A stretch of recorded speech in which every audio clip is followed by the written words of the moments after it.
Hello, I am James Paul Winkowski, and welcome to the Animation Universe, the show where we all discuss all things about the fantastic art of animation. With us to discuss animation and its advancements over the last several years is Tim Decker, animation instructor at Milwaukee Area Technical College in downtown Milwaukee. Welcome to the show, Tim. Thanks, James. Thanks for having me here. Okay. So we're going to start off. What inspired you to become an animator, or sometimes they call it animation artist? I think what inspired me was art in itself, cartoon art. And some of the earlier inspirations I had was, I think I was about 5 when Bambi came out. Okay. I saw Bambi and I thought, that's amazing that these guys draw this stuff and it comes to life. Mm-hmm. And so I think along with Bambi, you know, I had the typical comic books. Right. Mad Magazine. Right. I had Tom and Jerry, Bugs Bunny, Daffy Duck. Right, yeah. All those were a part of my childhood and a part of my artistic growth. Mm-hmm. So it's not only just Disney, you know, being like No. the leading animation company, but just everything that was, you know, when you're Everything a kid, cartoon. you know, Yep. toys and cartoons and stuff. Mm-hmm. Now, how did you go by, where did you begin by becoming an animator? How did you end up working in the industry and stuff? Well, I knew what I wanted to do from a young age. Mm-hmm. So from the beginning, I was always drawing cartoons. Right. Teachers were always saying, you know, if little Timmy didn't draw cartoons, Timmy would be an A student. But, you know, Timmy didn't want to be an A student. Timmy wanted to draw cartoons. So, I mean, I drew cartoons all my life. And then all through high school, and then I went on to Rocky Mountain College of Art and Design first. Oh, okay. And I studied under Phil Steele, who was an amazing figure drawing instructor. But I could not draw as realistic as he could. But he saw something. He was like, you're a cartoonist, but you do that. Not everybody can do a cartoon. Right. So you better stick with this kid. And I was like, okay, great. Then I sent a letter out to Hollywood, and out to the Motion Picture Screen Cartoonists Union. And I said, I want to be an animator. And they replied back to me that, congratulations, you've been accepted to American Animation Institute at Motion Picture Screen Cartoonists Union. So I was like, wow. You got a job right just from sending the letter and stuff? No, it wasn't a job. It was night classes at the Cartoons Union, all right. at the Animators Union. Mm-hmm. So I sold everything I had in Denver, flew out to Hollywood, and when I got there, Bud Hester was teaching the night classes there, and there was only 4 guys.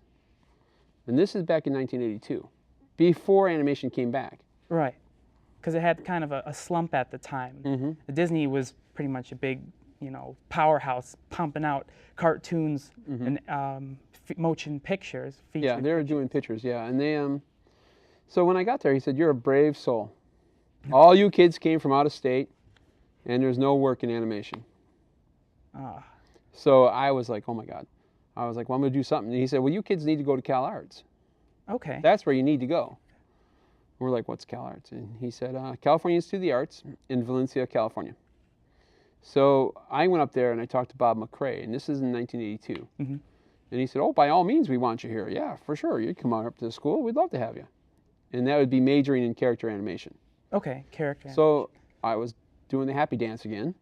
And then I went to the financial aid office and found out how much money it was at the time to go there, and I had no money. So I was like, well, I can't do nothing.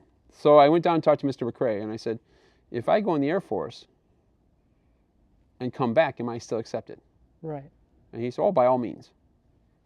So then I went in the Air Force, and I went through 4 years of military life, but I was a base cartoonist, illustrator. Oh, wow. So I was lucky to get the job. I had to take a portfolio to boot camp, which was difficult to go through. That's a whole another story. But in a sense, I was a cartoonist for the Air Force. And then when I came out of the Air Force, I went back to CalArts. Okay. And then I graduated from CalArts and went on. My 3rd year at CalArts, I started on Ninja Turtles. Ninja Turtles, yeah, everyone knows about. Yeah. I grew up with Ninja Turtles, and I didn't even, I mean, when I saw it on TV, it's just like amazing to me. I just draw them and everything. I sweated a lot of blood on that show. Yeah. I didn't know what was going on with those Ninja Turtles. But then I moved over to Alvin and the Chipmunks. Right. 5 decades of rock and roll. Wow. And so I did a lot I had Simon. I was doing a lot of Simon stuff. Okay. And then from there I went on, I was on The Simpsons. So I was on The Simpsons for 3 seasons there. Oh, okay. Wow. And then it just continued to go on. Yeah, and you got more experience and everything up until you finally landed a job with Disney. Yes. Now, what was your job at Disney? I mean, it's amazing you were able to get a job with the top animators in the whole industry. Well, I was fortunate that I was offered a position at Feature and a position at Disney Interactive, the game company. But the Feature job was in-betweener, rough in-betweener. Rough in between. Oh, wow. Okay. So, and then I had animation director at Disney Interactive. Right. And at the time, my boss, or the man offering me the job at Disney Interactive, said, you know, why do you want to go do in-betweens when I'm letting you be the boss? Wow. So I was like, you know, you got a point there, buddy. And I took on that job. Never, you know, I didn't work in games that much before that. So my television training and my schooling at CalArts taught us all about feature film and about getting the best quality acting out of your characters. Correct. And then I went into games. Yeah, which is like, games weren't even popular back then. The games technology has only been around for like, what? It was right at the beginning, when games were starting to really take off. So that was really interesting because I had to learn a lot about animation cycles, how to reuse my animation, and how to plan my animation accordingly that I could reuse it throughout the game. Oh, okay. Because there was times I had, like for one on Villain's Revenge, I had 45 minutes of dialogue and 5,000 drawings for the whole game. Wow. And that was only Jiminy Cricket. He had 45 minutes of dialogue. So I had to figure out a way to do all this animation with a fraction of the 5,000 drawings. That's insane. Yeah. Now this actually goes into my next question. Like with the process of animation, I mean, a lot of people, they see it on TV, and a lot of people don't really know what goes into it. You know, obviously there's drawing involved, lots and lots of drawing, but what is the whole process? How would you sum it up? Like for I think the way to sum it up is you're not only an artist, you're an actor. Right. And in a way you have to be budget smart and you have to be a time manager. Right. You know, because a lot of guys will go on about a scene forever and then the producer's like, you took too long, see you later, pal. But animation really is about acting through your character and becoming your character, just as it is in the theater. It touches all the arts because all movement is based on rhythm. Right. All acting is based on timing and rhythm. So marrying those two together is becoming acting. So it's kind of similar to like the actors in movies and stuff. It's the same. It's all the same concept. Stuff. I actually have read before that animation, when actors go and learn about animation, it's the same exact things that they learn when they're going to acting school. So it's amazing how it all intertwines with all of entertainment, the whole entertainment industry. So that's pretty cool. Well, at CalArts, I was one of the students, I took a theater class, and they introduced me to Stanislavski's system. Okay. And Stanislavski wrote some books on theater, on building a character and setting scenes. And in building a character, he talks about how you have to become the character. So if you were to animate any character, whatever character you get, like Simon, when I had Simon, I actually in my mind had to think how Simon would act things out. Right. And how would he do it the best way for the audience to understand exactly what he's doing without looking repetitive. So now to be able to act like that, now what I've heard is there's a lot of the process going into drawing, making sure you draw the character correctly so he communicates. It's almost like a communication game. Like when you're animating body language. Yeah, body language, for instance, and stuff like gestures and stuff like how did you learned that through art? Yes. You're learning art and everything, and kind of like composition and stuff. Yeah. Well, composition of a scene is a lot different than just doing gestures. Gestures are really the soul of animation. Thumbnails are the soul of your animation. Okay. So I say thumbnails, it's quick little gesture drawings of what I'm planning out to do with my animation. Right. And I would rather spend some time doing these little scribbles and showing them to you, saying, is this kind of what you're thinking? And you come back and say, yeah, go for it. Then I can come back and rough it out. But if I do these little scribbles and you don't like it, just little gestures of movement, you say you don't like it, I go back, I'm not upset. It took me less than 5 minutes to do. Right. So it's a time saver, but yet it's a great communicator of how your thought process of the acting is going to match up with the director's ideas of the acting of the scene. okay, so you kind of just sketch out the little drawings first before you even begin any part of the animation, any coloring or any like big drawings and movement and everything. Before you do the final animation, you should always have a thought process and a plan to show the director. Right. So he sees you're clear on his vision. Because it's not your vision. Right. It's the director's vision you're trying to capitalize. Oh, okay. That's pretty interesting. Now, what I've heard in the process and stuff, that what they begin is with like inspiration drawings, and then they go storyboards. What the storyboard, I think that is one of the major parts when you begin an animation, because if the story is not right, then I mean it doesn't really work. Like it doesn't read. No one can understand what you're trying to tell them in the cartoon. How important is storyboarding? Story is the most important part of the film. Okay. You know, if you don't have a good story, you don't have a good film. Right. And storyboarding is a process of planning out every scene, every shot, to the point of there's no questions to be asked. This is exactly how this is going to happen. This is the pacing, this is the timing, and the rhythm of the film. Right. And that's all thought of before we even go into production by the storyman. Okay. So that really is your roadmap throughout the film. All right, and then once the storyman passes off the storyboard, and then we can just go nuts and just start drawing and putting our acting skills into it and everything. That's pretty cool. That's neat. It's an amazing process. Oh, wow. And, let me think here. Now, with after they produce animation and everything, then they put it together, color it, and then they print it and everything. Now they used to do that with 2D, but now we're now into 3D. We're in the whole 3D age where everything's popping out and moving around, looking as realistic as live action. I think it's a phenomenal step in animation. Right. But I think all the 3D world knows that a traditional 2D animator and learning the traditional 2D skills only enhances the 3D world. And my examples of that is Pixar and DreamWorks. Right. Most of those animators were 2D trained. Oh, we're going to actually cut. As instructor at MATC, Tim has state-of-the-art technology available to him to teach his students, from digital drawing to motion capture. MATC is doing whatever it takes to get nothing but the best from their students. Let's take a quick look at what the animation department at MATC has to offer to their students. We started this animation program, I'd say about 4 or 5 years ago, and it helped to bridge us from visual communications through animation, and now we've added computer simulation and gaming program.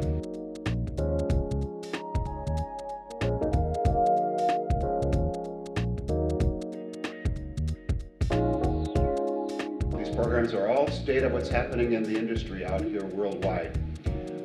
The uniqueness is in animation, it takes illustrators to a new level.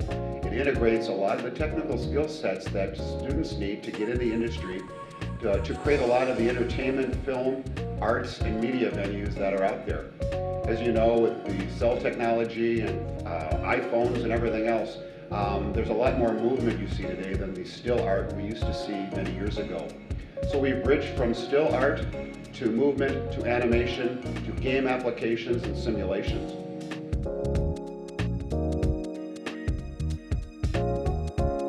The uniqueness of our animation program here at Milwaukee Area Technical College is we really focused on not only the intensity of animating and drawing and building a bridge from that to the technology, but we've equipped the college with the best in the state-of-the-art equipment.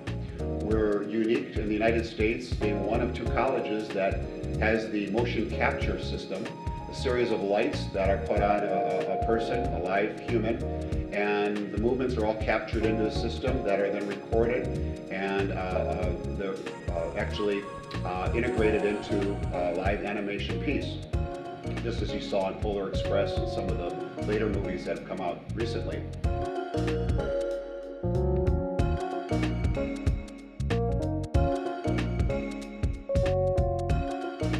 other things we do, we've got a digital life drawing class, which is unique to the world.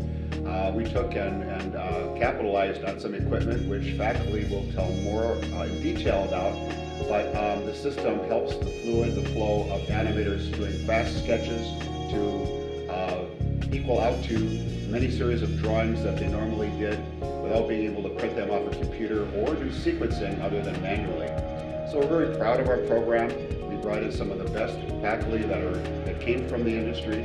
And as you can see when you tour the labs and see some of the activities, the animation students are very engaged in what they do. They're very excited about the future.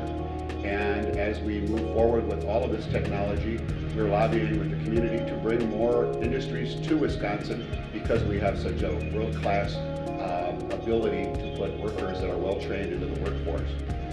It isn't only on the East and the West Coast anymore, because with the technology you can produce, direct, and put together a lot of these feature films and animations anywhere in the world. So I welcome anyone to join us at MATC to review our animation program and our other dynamic programs in creative technologies. Welcome back to the show, and I hope that video has inspired all you aspiring animators to come down to MATC and learn more about this fantastic field.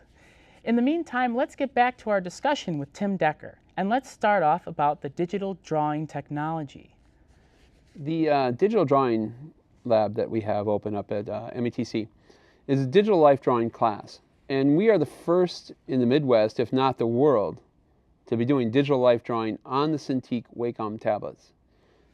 Now that is amazing, because I actually have a class in there right now, and doing the life drawing on the Cintiq models is so revolutionary compared to just pen and paper or pencil and paper.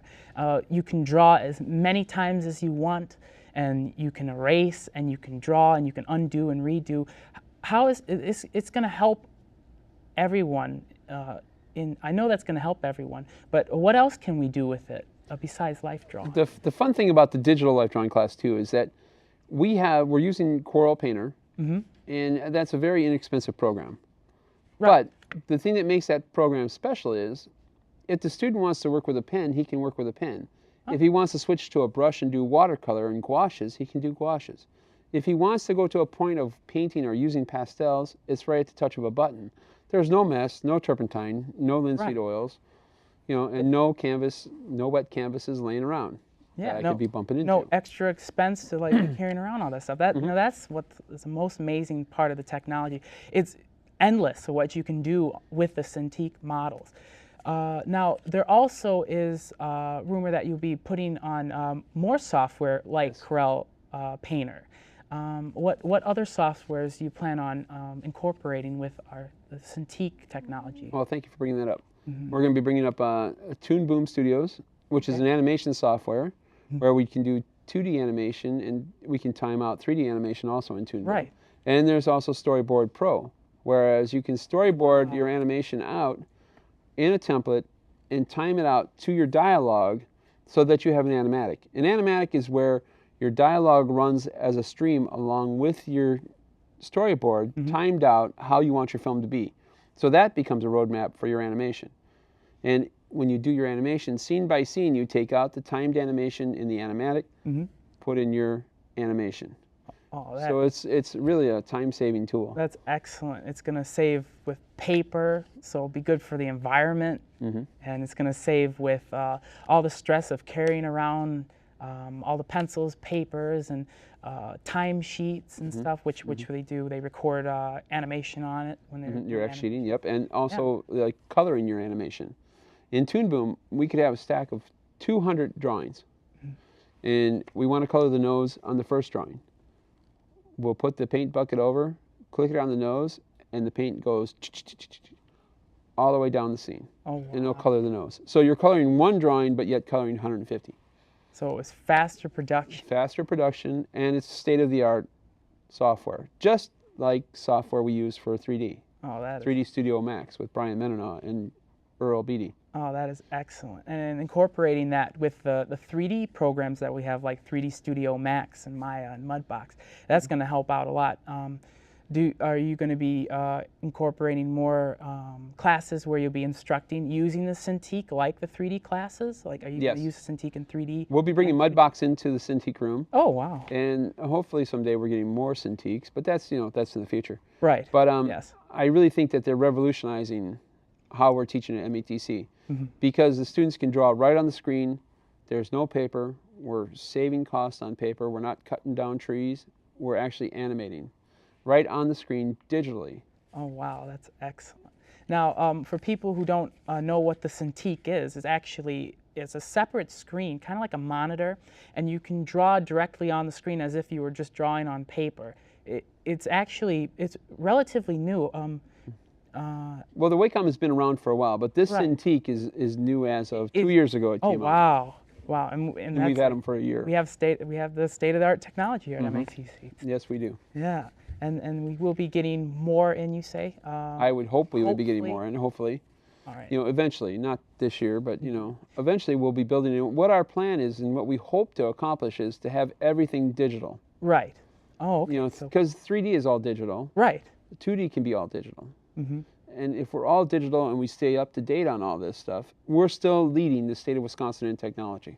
Oh, that's if not the Midwest and the United States. That is going to be excellent. So we won't have to worry about any of the paper. Now, are we going to still keep the 2D lab? I would like to keep the 2D lab, but I mean, if I could get Cintiqs in there, I would take the Cintiqs. Right. Because I see the improvement and I see the amount of time that it saves on production. Right. That's excellent. But the pencil test machine will always be there because people have to test out their animation first. Right. Right. That's so cool. And even with the Cintiq, you can test out your animation right away, just right on the screen. You can onion skin and play it back as animation also. Oh, wow. Which is like in the digital life drawing class, we break down all the motion in sequential order. So people are actually animating in that class and they're not even aware of it. Except for the few students that play back the animation. Right. And they see the model moving, and it's amazing to see. Right. It's very inspiring to know that we're getting that type of technology. Now, everyone is talking about the movie Avatar, and it's supposed to be one of the top grossing movies of all time. Yep. Now, this is incorporating the best of animation. What do you think the future is going to be with animation itself, with something like that coming out? I mean, I should clarify your statement. Right.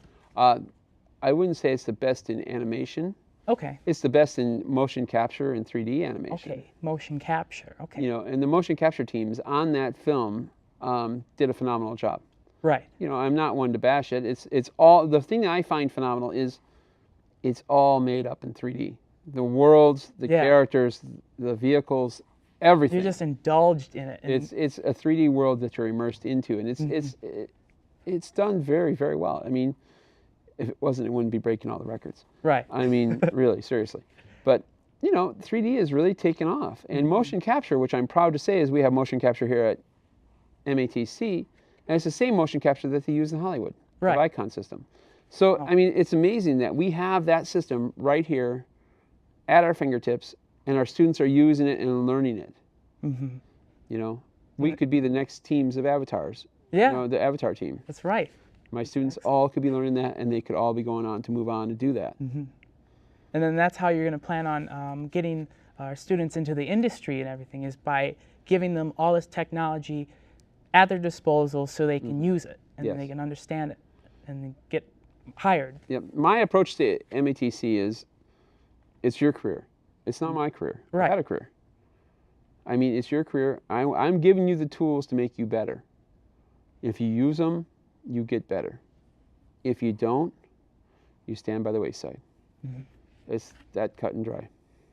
All right. So we're all pretty much we have control of our own destinies, whether we want to do it in animation or get a job and get hired and everything. It's about us improving ourselves. So that's right. More drawing and more understanding how to model in 3D and understanding pretty much all the aspects of lighting and texturing and rigging.